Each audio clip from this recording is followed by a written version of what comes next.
malam. Saya ingin ke Pak Berlian terlebih dahulu. Pak Berlian, sebenarnya seberapa besar dampak konflik antara Amerika Serikat Israel melawan Iran di negara Azerbaijan? Ya, terima kasih. Begini saya akan jelaskan. Eh, Sebenarnya ada dampak, tetapi tidak langsung. Dampaknya tidak langsung itu ada 3 jenis dampak yang ingin saya sampaikan, yaitu dampak keamanan, kedua dampak geopolitik, dan ketiga dampak ekonomi. Semuanya dampak tidak langsung terhadap Azerbaijan dari insiden krisis tersebut. Untuk dampak keamanan, kita ketahui bahwa berita terakhir pada tanggal 5 Maret 2026 terjadi serangan drone yang patut diduga dari Iran ke wilayah Nakhchivan, yaitu wilayah enclave dari Azerbaijan, bukan wilayah induknya. Nah, dalam hal ini pihak pemerintah Azerbaijan sudah memanggil duta besar Iran yang ada di Baku untuk meminta klarifikasi dan kebenaran dari serangan drone itu berasal dari Iran. Kemudian dampak geopolitik itu kita ketahui bahwa Azerbaijan itu dalam posisi yang sensitif. Karena posisinya di antara wilayah di Timur Tengah yang sedang berkonflik. Nah, oleh karena itu kebijakan strategis pemerintah Azerbaijan dalam menghadapi krisis ini, dia tetap berpegang pada prinsip netralitas dan harus menyeimbangkan hubungan di antara Iran, Israel, dan negara-negara barat yang berkonflik tersebut. Nah, yang ketiga adalah dampak ekonomi. Dampak ekonomi yang tidak langsung dirasakan itu kita ketahui bahwa Iran selama ini memberikan ekspor, mengirimkan ekspor makanan dan bahan-bahan konsumsi, konstruksi dan sebagainya ke Azerbaijan. Di sini adalah letak risikonya, risiko dari dampak ekonomi dari akibat konflik tersebut. Tetapi ada keuntungannya dari dampak tersebut, yaitu harga minyak naik, di mana Azerbaijan diandalkan sebagai supplier, produsen minyak terbesar untuk bisa mensinambungkan kesediaan minyak di kawasan dan di dunia, sehingga dalam hal ini membuat Azerbaijan bisa mendapatkan pendapatan lebih besar dari ekspor energi minyaknya tersebut. Oke. Demikian, Mas.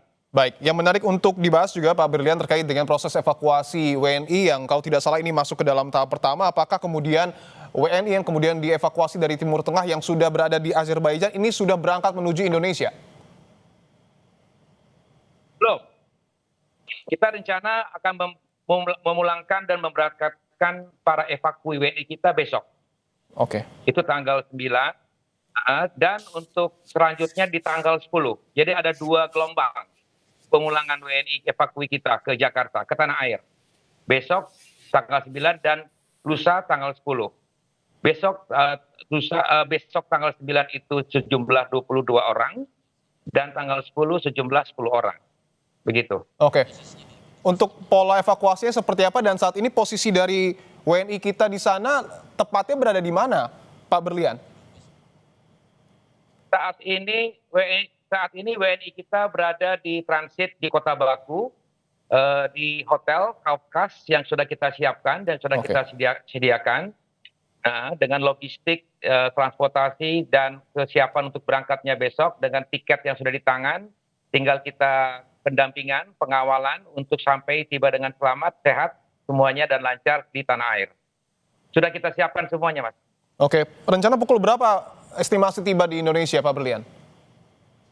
Ya, kita menggunakan rute udara dari Baku itu berangkat jam 10 malam melalui Istanbul dengan pesawat Turkish. Jadi ketibaan kemungkinan berangkat jam 10 malam, transit di Istanbul. Setelah dari Istanbul nanti akan lanjut ke tanah air Jakarta. Itu diperkirakan sore ya, Mas, ya, kemungkinan ya. Jika tidak ada halangan di Istanbulnya terutama. Tapi kalau dari Bakunya udah on schedule. Ya, oke, insya Allah sore hari 32 warga negara Indonesia yang dievakuasi dari Timur Tengah ini akan tiba di tanah air. Saya ingin pastikan dulu apakah kemudian untuk jalur udara yang kemudian nanti akan dilintasi ini sudah dapat dipastikan aman, Pak Berlian? Ya, kita sudah melihat, mempelajari dan mengamati sejauh ini dari pengalaman sebelum-sebelumnya dari lintasan udara yang menggunakan rute utara, yaitu melalui Turki, kan kemudian dari Turki ke tanah air melalui jalur utara juga, sejauh ini masih posisi yang relatif aman, sejauh ini. sementara.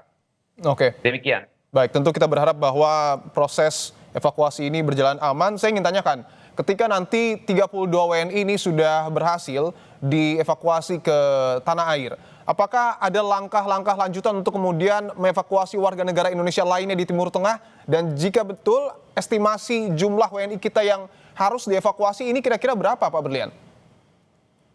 Jadi untuk dari KBRI di Azerbaijan, kita terkonsentrasi pada evakuasi WNI kita yang dari Iran.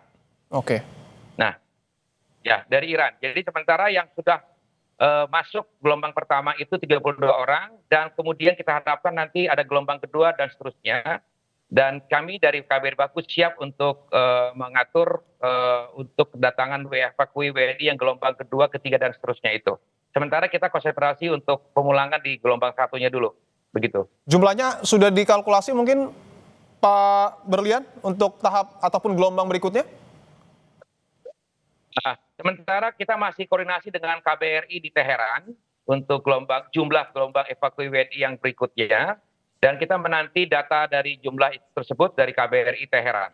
Dan kami siap dalam hal ini untuk menyesuaikan jumlah tersebut di Baku.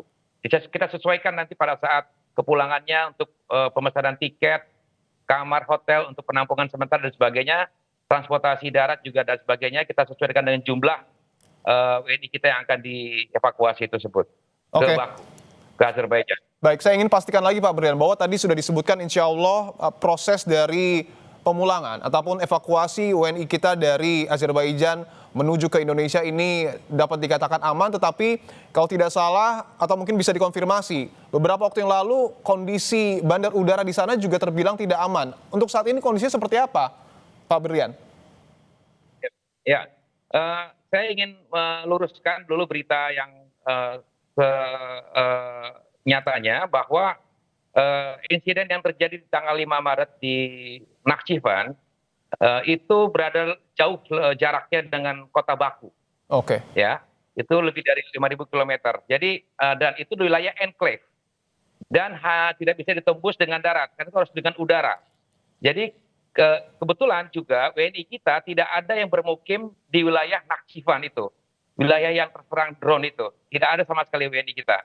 Jadi WNI kita lebih banyak terkonsentrasi di kota Baku yang jaraknya jauh sekali dengan wilayah insiden tersebut. Sehingga makanya evakuasi WNI kita dari Iran, dipilihlah kota Baku itu karena pertimbangan beberapa hal.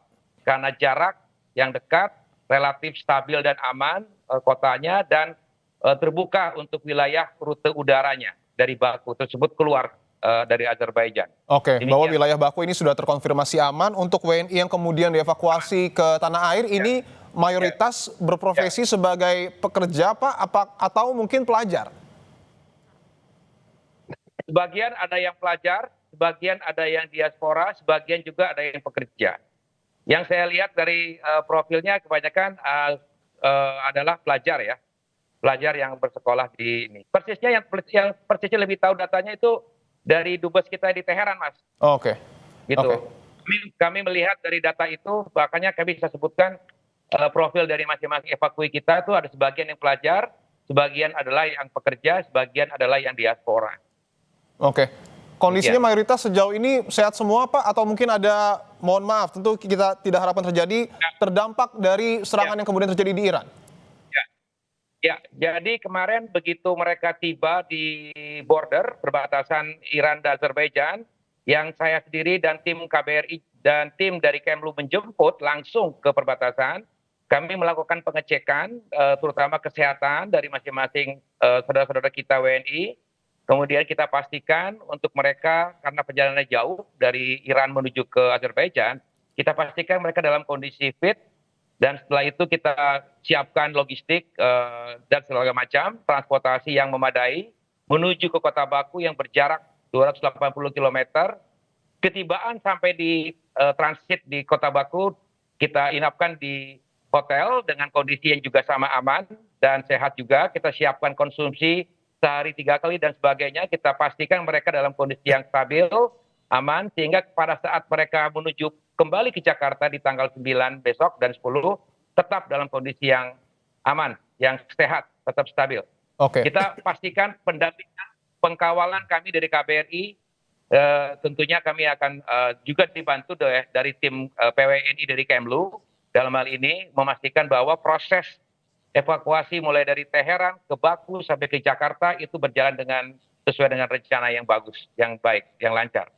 Demikian. Oke, sejauh ini bagaimana pola komunikasi Kedutaan Besar RI untuk Azerbaijan dengan para WNI kita, Pak, yang berada di sana dan akan dievakuasi? Ya, jadi kami melakukan town hall meeting, melakukan briefing kepada 32 orang evakui WNI kita yang transit di Baku, dan kami sampaikan beberapa hal yang penting selama transit di Baku menjelang kembali ke tanah air, yaitu adalah menjaga diri, kesehatan diri, perhatian terhadap diri sendiri, dan juga kita pastikan persediaan logistik yang ada selama transit itu dijamin. Kemudian mereka juga tidak akan keluar kemana-mana ke kota Baku. Dan ketiga, yang terakhir adalah kita pastikan agar barang-barang bawaan yang dibawa dari Iran menuju ke Jakarta melalui Baku tidak mengalami suatu masalah.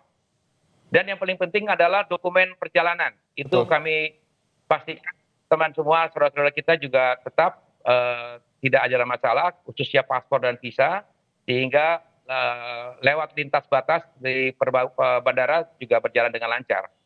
Begitu. Oke, sejauh ini apakah ada kendala yang mungkin ditemui oleh pihak Kedutaan Besar ataupun para WNI kita untuk kemudian dalam proses evakuasi tahap pertama ini? Tidak ada, Mas. Oke. Sama sekali tidak ada.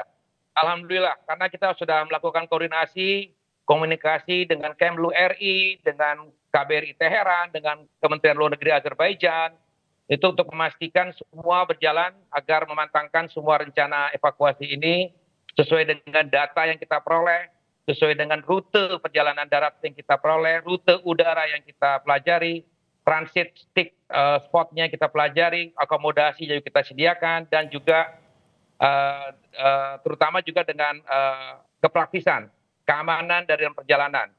Itu kita pastikan bahwa ini betul-betul terlepas dari area-area yang menjadi wilayah konflik, sehingga perjalanannya akan berjalan dengan lancar gitu, Mas. Oke, terkait dengan soal keamanan selama perjalanan, saya ingin tanyakan bagaimana dengan proses pengamanan evakuasi? Apakah kemudian melibatkan pihak Iran, Azerbaijan, atau seperti apa? Ya, betul bahwa kita menerapkan pengamanan evakuasi yang bersifat berlapis. Ya, dalam hal ini pertama adalah kita melakukan pengkawalan, pendampingan oleh KBRI Teheran dan KBRI Azerbaijan, mulai dari titik Teheran sampai ke Baku dan melalui perbatasan border.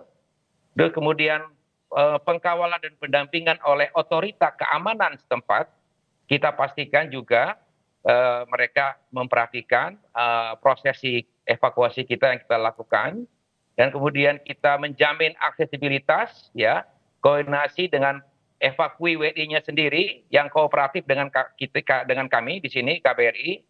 Dan mereka juga memastikan diri sendiri, dan kami juga membantu untuk evakui WNI sendiri dalam hal penyediaan layanan kesehatan, kemudian konsumsi dan sebagainya, logistik, dan memastikan bahwa apa yang dilakukan dalam perencanaan kita selama mulai evakuasi di titik awal di Teheran sampai Baku itu berjalan dengan aman dan relatif lancar. Dengan demikian kami menerapkan pengamanan evakuasi secara berlapis, terkoordinir, dan sistematis. Oke. Demikian, Mas. Baik, tentu kita akan tunggu kedatangan dari para WNI, 32 WNI yang kemudian akan dievakuasi dari Azerbaijan menuju Indonesia pada tanggal 9 ya Pak ya, dan 10 dan estimasi akan tiba pada sore hari waktu Indonesia. Begitu ya Pak Berlian? Lebih seperti itu. Baik.